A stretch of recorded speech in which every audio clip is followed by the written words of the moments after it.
Liturgia diária, quarto domingo da Páscoa. Primeira leitura, Atos capítulo 2, versículos 14a e 36 a 41. Leitura dos Atos dos Apóstolos. No dia de Pentecostes, Pedro, de pé, no meio dos 11 apóstolos, levantou a voz e falou à multidão: que todo o povo de Israel reconheça com plena certeza: Deus constituiu Senhor e Cristo, a este Jesus que vós crucificastes. Quando ouviram isso, eles ficaram com o coração aflito e perguntaram a Pedro e aos outros apóstolos: Irmãos, o que devemos fazer? Pedro respondeu: Convertei-vos e cada um de vós seja batizado em nome de Jesus Cristo, para o perdão dos vossos pecados. E vós recebereis o dom do Espírito Santo. Pois a promessa é para vós e vossos filhos, e para todos aqueles que estão longe, todos aqueles que o Senhor nosso Deus chamar para si. Com muitas outras palavras, Pedro lhes dava testemunho e os exortava dizendo: Salvai-vos dessa gente corrompida. Os que aceitaram as palavras de Pedro receberam o batismo. Naquele dia, mais ou menos 3.000 pessoas se uniram a eles. Palavra do Senhor. Graças a Deus.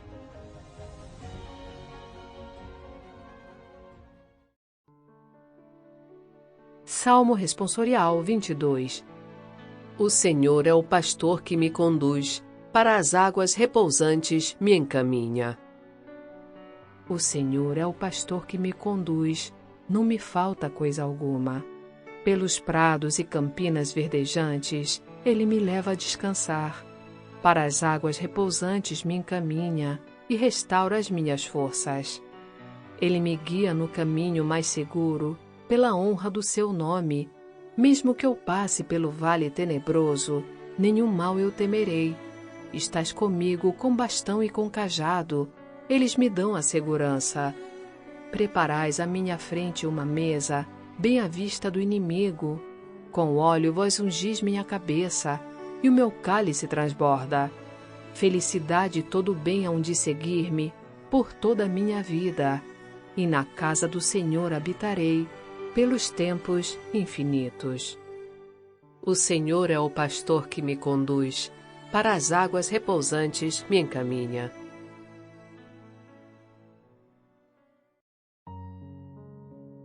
Segunda leitura. 1 de Pedro, capítulo 2, versículos 20b a 25. Leitura da primeira carta de São Pedro. Caríssimos, se suportais com paciência aquilo que sofreis por ter feito o bem, isto vos torna agradáveis diante de Deus. De fato, para isto fostes chamados. Também Cristo sofreu por vós, deixando-vos um exemplo, a fim de que sigais os seus passos. Ele não cometeu pecado algum. Mentira nenhuma foi encontrada em sua boca. Quando injuriado, não retribuía as injúrias. Atormentado, não ameaçava. Antes, colocava a sua causa nas mãos daquele que julga com justiça. Sobre a cruz, carregou nossos pecados em seu próprio corpo, a fim de que, mortos para os pecados, vivamos para a justiça. Por suas feridas fostes curados. Andáveis como ovelhas desgarradas, mas agora voltastes ao pastor e guarda de vossas vidas. Palavra do Senhor. Graças a Deus. Evangelho. João, capítulo 10, versículos 1 a 10. Proclamação do Evangelho de Jesus Cristo segundo João. Naquele tempo, disse Jesus: em verdade vos digo, quem não entra no redil das ovelhas pela porta, mas sobe por outro lugar, é ladrão e assaltante. Quem entra pela porta é o pastor das ovelhas. A esse o porteiro abre, e as ovelhas escutam a sua voz. Ele chama as ovelhas pelo nome e as conduz para fora. E depois de fazer sair todas as que são suas, caminha à sua frente, e as ovelhas o seguem porque conhecem a sua voz. Mas não seguem um estranho, Antes, fogem dele, porque não conhecem a voz dos estranhos. Jesus contou-lhes esta parábola, mas eles não entenderam o que ele queria dizer. Então Jesus continuou: em verdade vos digo, eu sou a porta das ovelhas. Todos aqueles que vieram antes de mim são ladrões e assaltantes, mas as ovelhas não os escutaram. Eu sou a porta. Quem entrar por mim será salvo. Entrará e sairá e encontrará pastagem. O ladrão só vem para roubar, matar e destruir. Eu vim para que tenham vida e a tenham em abundância. Palavra da salvação. Glória a vós, Senhor.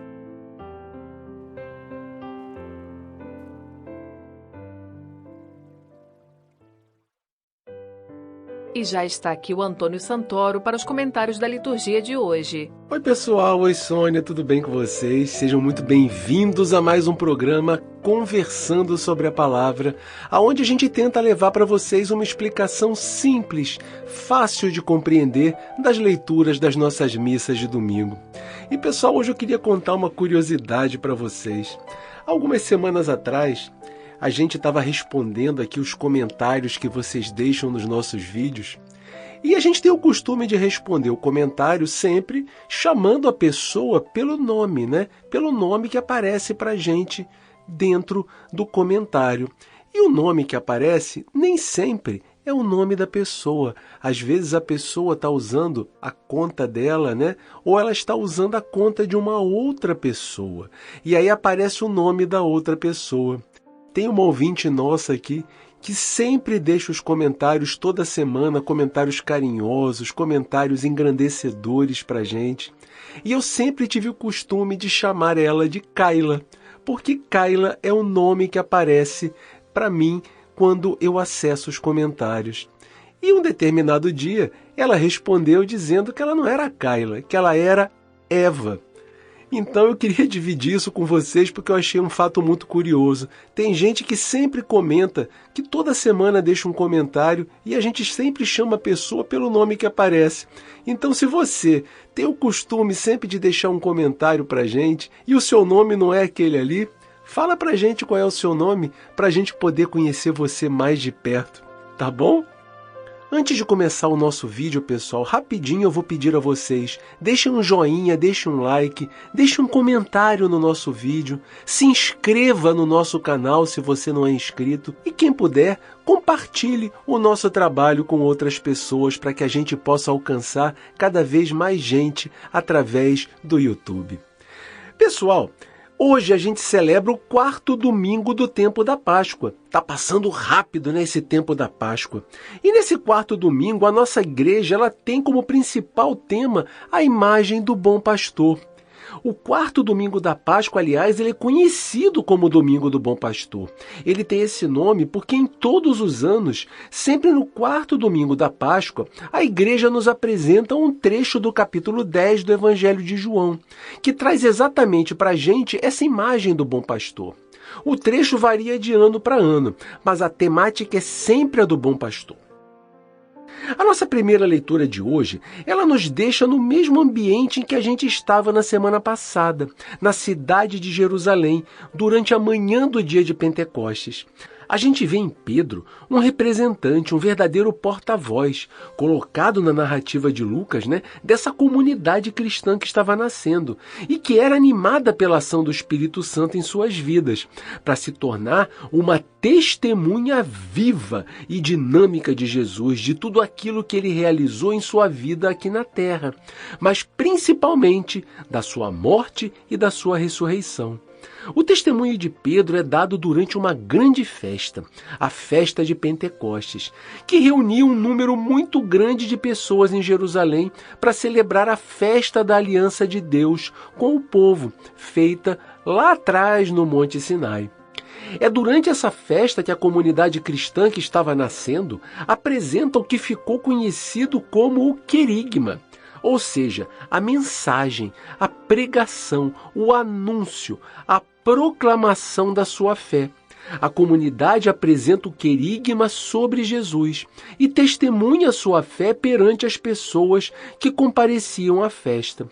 O texto de hoje nos apresenta principalmente um ensinamento sobre a maneira como as pessoas devem acolher a proposta de salvação que Jesus faz, agora, proclamada através da pregação dos discípulos.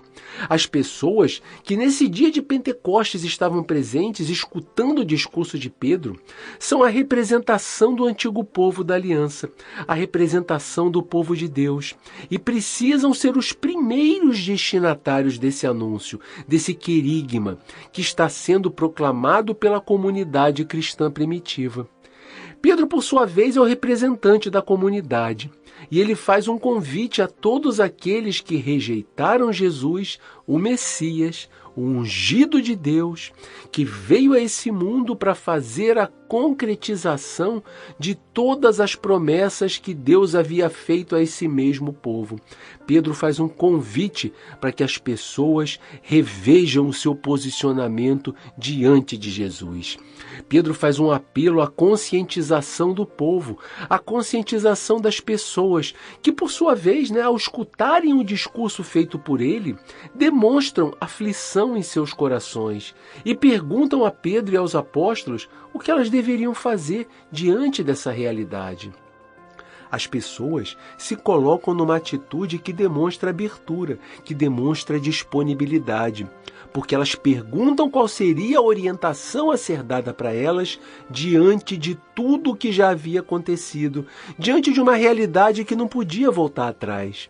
É uma atitude de quem está disposto a rever as atitudes da sua vida.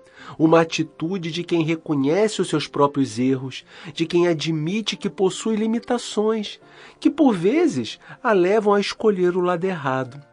Mas essas mesmas pessoas demonstram vontade de corrigir seus erros, de sair dos esquemas que aprisionam suas vidas e que as fazem optar pelo lado errado.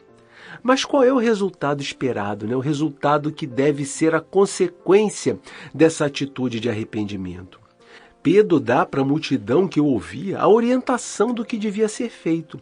Ele diz que todo aquele que quiser fazer adesão à proposta de Jesus, a proposta que ele veio oferecer para todos, primeiramente, precisa se arrepender, precisa passar por um processo de conversão e depois ser batizado, recebendo o Espírito Santo de Deus. Esse processo de conversão também ficou conhecido como metanoia. Significa exatamente a mudança de pensamento, a mudança de comportamento, uma revisão dos valores pessoais e da forma como as pessoas se relacionam com Deus. Para que isso fosse feito, as pessoas precisariam renunciar ao egoísmo e à autossuficiência, que faziam com que elas vivessem voltadas para si e não se aproximassem nem de Deus, nem dos seus irmãos. O texto de hoje nos ajuda a refletir sobre as nossas próprias limitações. Nós, assim como aquelas pessoas, pessoal, que escutaram o discurso de Pedro, também precisamos, com muita humildade, trilhar os caminhos certos, trilhar os caminhos de Jesus. A gente não pode se perder na nossa própria estrada, aquela estrada que a gente traça só para a gente, de acordo com os nossos próprios entendimentos. A gente não pode permitir que a nossa autossuficiência, o nosso orgulho, a nossa acomodação que a gente tem na nossa existência, que muitas vezes impede que a gente abandone situações privilegiadas em que a vida pode nos colocar. A gente não pode permitir que essas coisas nos impeçam de irmos ao encontro de Jesus e de reconhecê-lo. Não é uma tarefa fácil. Quando a gente lê os textos da Bíblia, a gente acha que as pessoas daquele tempo eram cegas, eram insensíveis.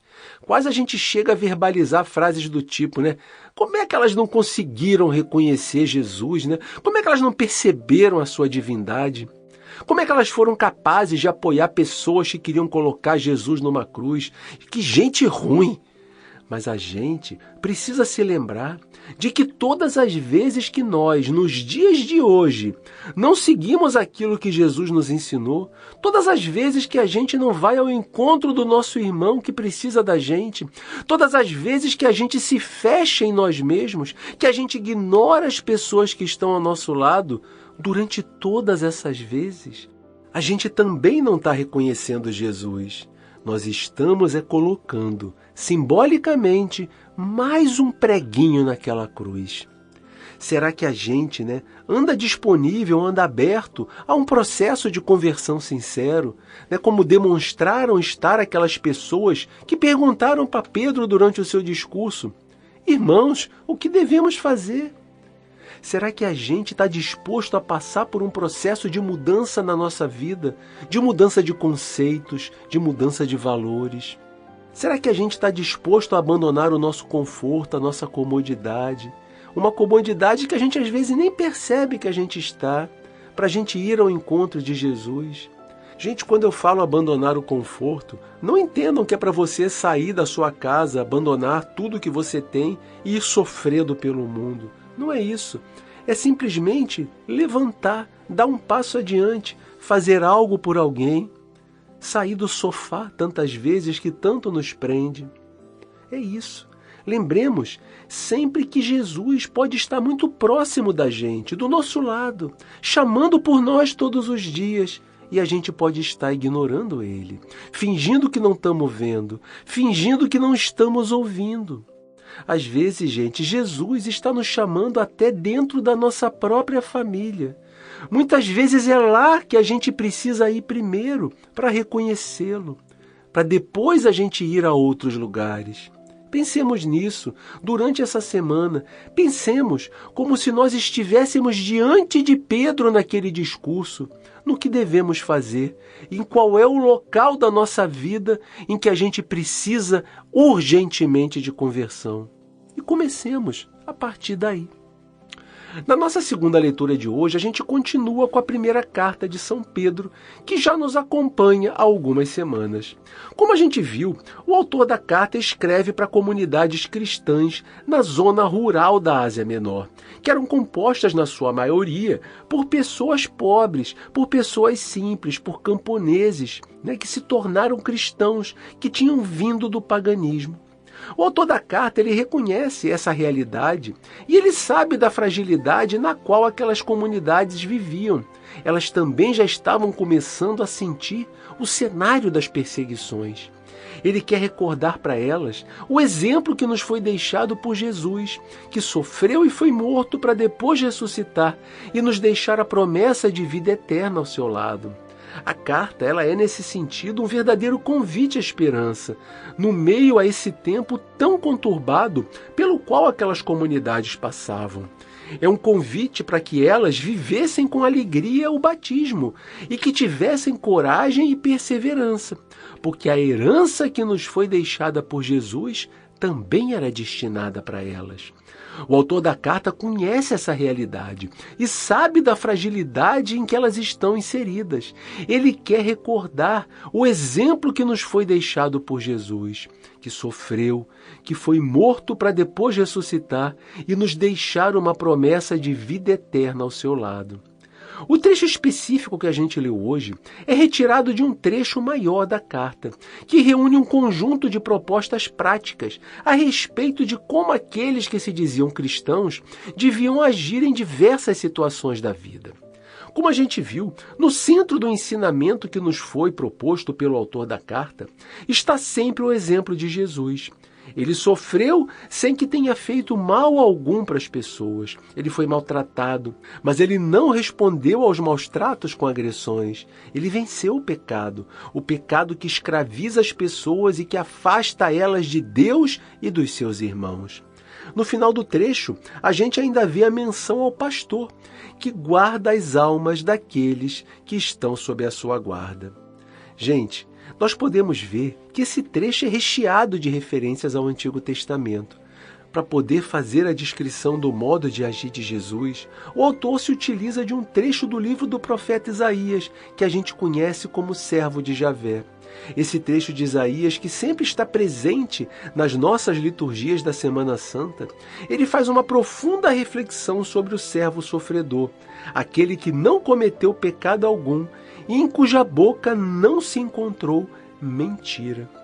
No seu ensinamento, o autor da carta ele quer mostrar aos seus leitores que, da mesma forma como foi feito pelo servo sofredor de Isaías, as pessoas que respondem às ofensas e às injustiças com bondade e com mansidão são imitadoras das atitudes de Jesus. E isso é uma graça perante os olhos de Deus, ou seja, uma atitude agradável a Deus. Toda pessoa que quer seguir verdadeiramente Jesus precisa rejeitar, precisa abrir mão dos recursos da violência. É na bondade e na mansidão que a gente vê as manifestações de Deus e que a gente reconhece as pessoas que verdadeiramente são os seus seguidores. No nosso evangelho de hoje, a gente vê a imagem de Jesus, o bom pastor. O capítulo 10 do evangelho de João ele é dedicado à catequese do bom pastor. Essa imagem do bom pastor talvez seja uma das imagens mais marcadas no imaginário cristão. A imagem de Cristo carregando uma ovelha nos seus ombros. Quem nunca viu uma representação artística que reproduz essa imagem? Jesus carregando nos ombros a ovelha perdida, a ovelha que foi encontrada. No entanto, pessoal, essa imagem do bom pastor não foi uma citação original do Evangelho de João. Já no Antigo Testamento, a gente também encontra menções ao pastor e às ovelhas. Já era uma imagem conhecida pelo povo de Israel. A gente pode ver no capítulo 34 do livro de Ezequiel uma referência bem grande à figura do pastor e das ovelhas. Aliás, gente, mais uma vez eu deixo aqui para vocês essa dica, né? Façam leituras durante a semana de outros trechos da Sagrada Escritura. Por exemplo, nessa semana, conheçam o capítulo 34 do livro de Ezequiel, onde nós vemos as menções ao pastor e às ovelhas. É legal, a gente pode fazer grandes conexões com o que Jesus fala também no Novo Testamento. Vocês vão ver, né, durante essa leitura de Ezequiel, que ela diz que o próprio Deus vai assumir o comando das ovelhas e vai levar elas para um novo caminho, longe da escravidão e do perigo a que elas tinham sido submetidas pelos falsos pastores. Ezequiel diz que o próprio Deus vai apacentar suas ovelhas e vai fazer elas repousar. Deus vai procurar a ovelha perdida, vai reconduzir ao caminho correto a ovelha desgarrada, vai curar a ferida, vai restabelecer a doente e vai tomar conta daquelas que estiverem gordas e vigorosas para que assim se mantenham. Deus vai apacentar o seu rebanho com todo amor e justiça. No texto que a gente leu hoje no Evangelho, a gente pode ver uma divisão em duas partes. São duas parábolas diferentes que Jesus quer nos apresentar. Na primeira delas, ele se apresenta como sendo o pastor, como aquele que entra pela porta do aprisco. Ele não entra por nenhum lugar escondido. Ele entra pela porta. Ele chama as ovelhas e elas reconhecem a sua voz. Com isso, Jesus faz a oposição aos dirigentes do povo judeu, que se achavam na incumbência de pastorear o rebanho, de conduzir o povo de Israel. Mas Jesus diz que todos esses apenas se utilizam de suas prerrogativas para explorar o povo e para manter as pessoas sob a sua escravidão. Por isso ele utiliza os termos ladrões e assaltantes. Jesus tem um mandato dado pelo próprio Deus. Por isso o porteiro reconhece a sua presença e abre a porta para ele. Jesus conhece as ovelhas pelo nome, individualmente, e elas conhecem a sua voz e o seguem. Ao se apresentar dessa maneira, como aquele que entra pela porta, como tendo uma autoridade legítima, reconhecida pelas pessoas, ele faz uma declaração implícita para todos de que ele é o Messias, o enviado de Deus, aquele que vai conduzir o povo e guiar o rebanho para onde existe vida plena. Como enviado, como Messias, como Salvador. Jesus entra no lugar onde as ovelhas estão para cuidar de cada uma delas, e não para explorar. A sua missão não é escravizar as ovelhas sobre o seu poder, mas é libertá-las da escravidão a que estão submetidas pelos exploradores que se arvoram da sua condição de pastores. Jesus conhece cada ovelha individualmente, ele sabe o nome de cada uma delas. Ele quer ter uma relação personalizada, individualizada, de proximidade com cada uma. Para Jesus, as ovelhas têm identidade própria. Cada uma tem um jeito, cada uma tem sua peculiaridade. Ele chama a todas. E todas as que reconhecerem a sua voz vão segui-lo. Ele não chicoteia as ovelhas. Ele não as obriga a ir para o lugar onde ele quer conduzi-las, de maneira como fazem os falsos pastores. Ele quer que todas as ovelhas o sigam por sua própria vontade. Jesus não quer tomar o lugar dos falsos pastores, dos ladrões e dos assaltantes. Ele não quer ser um novo explorador, um novo opressor. Ele não quer tomar o lugar dos condutores do povo de Israel para transferir os seus esquemas de escravidão e de preconceito para ele, para o seu senhorio. Jesus quer libertar as ovelhas e conduzi-las para verdes pastagens, onde elas vão encontrar liberdade, alimento e repouso. Na segunda parábola, Jesus se apresenta como a porta. Essa afirmação pode ser direcionada tanto para as pessoas que querem ter acesso ao rebanho, como também às próprias ovelhas. Com isso, Jesus diz que ninguém pode entrar no aprisco para tomar conta, para conduzir as ovelhas, se não passar por ele, pela sua aprovação, se não passar pela porta. É somente através da porta que os verdadeiros líderes, os verdadeiros pastores, podem ter um verdadeiro mandato para fazer a condução do rebanho. Esse é o único caminho, o caminho da porta. No que diz respeito às ovelhas, ele diz que é também somente através dele que elas podem ter acesso às verdadeiras pastagens, onde elas vão encontrar alimento, repouso e vida. Gente, na nossa cultura moderna, a figura do pastor é tratada por muitos como uma coisa do passado, uma realidade que não condiz com o dia a dia dos grandes centros urbanos, embora ainda se veja bem viva em muitas localidades, principalmente nas regiões rurais, essa cultura de ovelhas e de pastores. Mas com certeza as pessoas que vivem em cidades, elas conhecem a figura do chefe, elas conhecem a figura do presidente, do dono, do cara que manda. Muitas vezes essa figura é ligada a uma pessoa que impõe sobre as outras pessoas os seus próprios interesses, a sua própria vontade, sempre amparada pelo poder que ela possui, seja ele um poder político, um poder econômico ou um poder social. São os maus pastores da modernidade. São aqueles a quem um rebanho é confiado, mas que pouco ou nada cuidam dele. Eles visam apenas manipular as pessoas para que elas atendam aos seus interesses particulares, mesmo que isso custe a felicidade e muitas vezes até a vida daqueles que são comandados por eles. Até dentro de igrejas a gente vê pessoas assim, guiando os outros para os seus próprios interesses e não para Deus.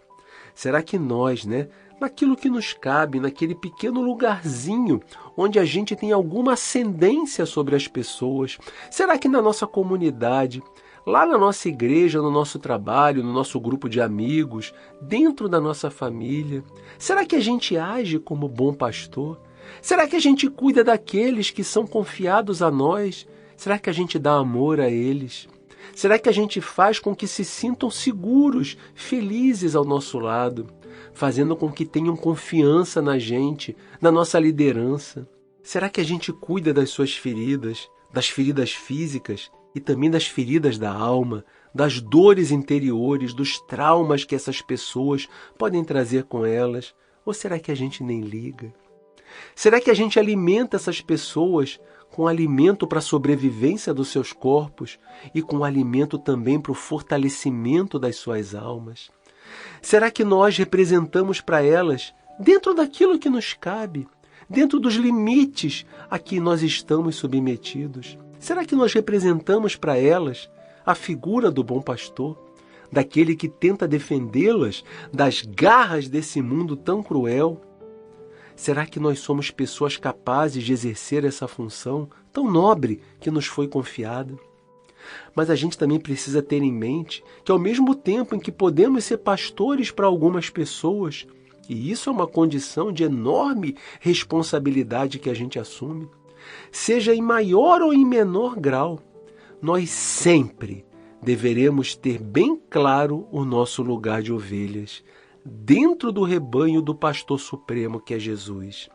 Nós devemos estar sempre atentos à sua voz, reconhecê-la no nosso dia a dia. Devemos sempre procurar segui-lo nos caminhos em que ele nos conduzir, dar nosso voto de confiança total a ele. E isso só se faz quando, após ouvirmos a sua voz, nós compreendemos o que ela quer nos dizer e agimos de acordo com a sua orientação. Dessa forma, nós seremos ovelhas do seu rebanho e estaremos nos preparando para guiar algumas outras ovelhas que necessitam de cuidados e que possam estar próximas da gente.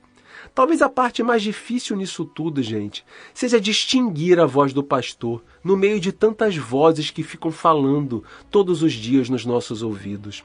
São tantos apelos enganadores que chegam até a gente, com vozes às vezes tão sedutoras, que a gente tem que ter muito cuidado para não desviar o nosso caminho de Deus.